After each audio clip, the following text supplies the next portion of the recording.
Today, I'll try to demystify a class of accelerated models for Stable Diffusion.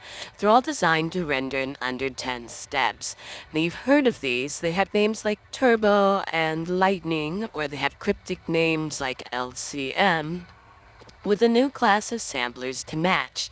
Some models render in 8 steps, some in 4 steps, some even claim to render in 1 step, which is maybe going too far because when the step count drops too low, the images become a lot less reliable, and also diminishing returns in acceleration. At 1 step, it just gets worse, not faster. Now what you're seeing is Draw Things, the Stable Diffusion client for Mac and iOS, rendering a custom model that I've merged with one of these accelerated models, so it too renders in just 8 steps. This video is real time, running on my M1 Mac Studio, so as you can see, I'm getting nice images at XL resolution in less than 10 seconds. Without acceleration, it's 4 or 5 times that if I lock down the same settings. That's a speed boost of almost 500%. Definitely worth it. Although we lose some features, and I'll talk you through the pitfalls. I'm showing XL, but there are accelerated models for SD 1.5 and SD 3. There's even one for Stable Video Diffusion. This information applies to all of them.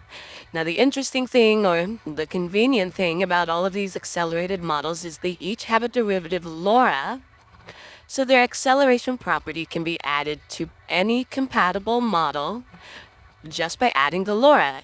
In 1 minute, I'll walk you through the settings to set up Hyper 8 LoRa. But first, I'll render one with the unaccelerated model so we have something to compare to. Now, the accelerated LoRas I tested are LCM, Turbo, Lightning, TCD, Hyper, and PCM. They're all very similar. You can mix and match, swap their samplers, combine them, and in the Model Manager, even merge the LoRa into existing models like I showed before. They each take a slightly different mathematical approach to do the same job, all trying to converge the best image in the Goldilocks zone.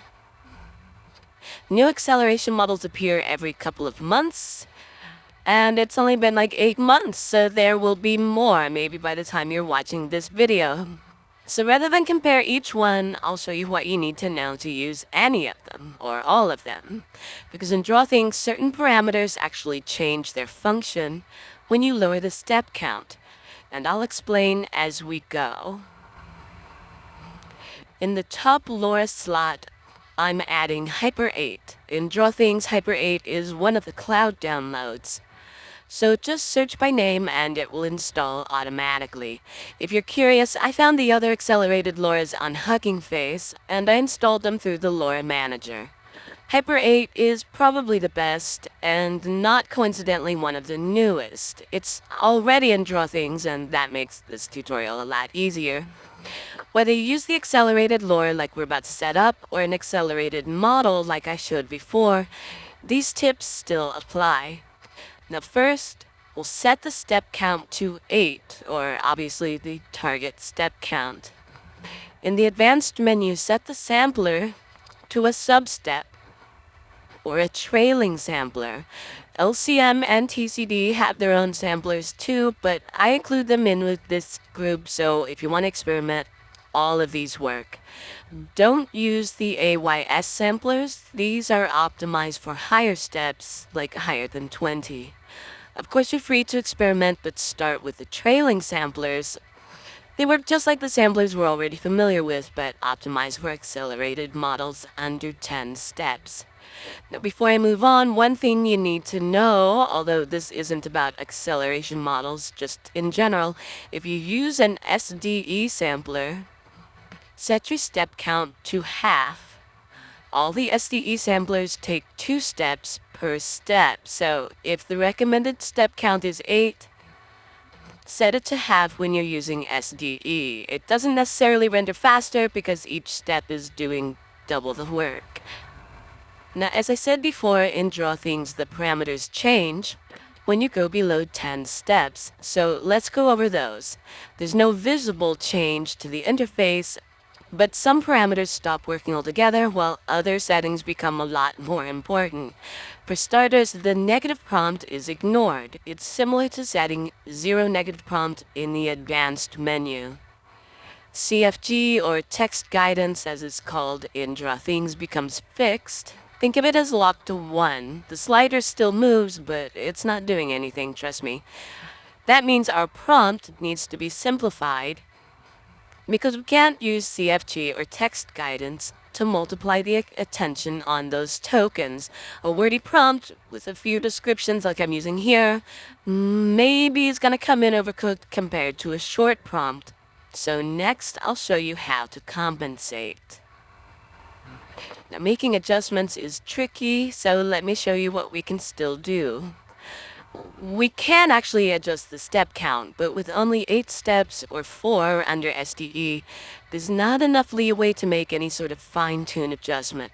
1 step is a big parameter change, so the main parameter becomes the weight slider on the LoRa. If the image is coming in hot, looking a little overcooked, dial down the weight. Treat it as a fine-tuner replacing the step count. Under the advanced menu, we can also adjust the shift setting. Now, shift is a bias on the sampler noise.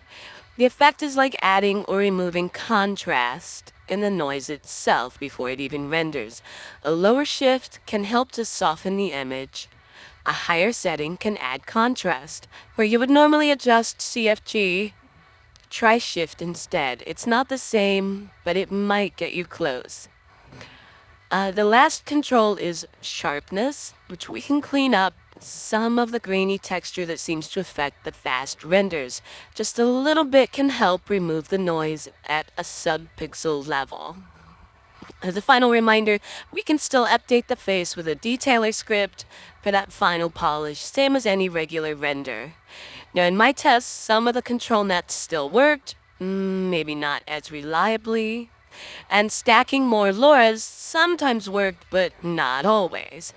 I had the best results after merging the models with the LoRas in the model manager, but that's gonna have to be a future video because that's all we have time for today. Now, if you think people will find this video useful, I ask that you give this video a like. Of course, you can also subscribe if you want to be notified when I upload the next one.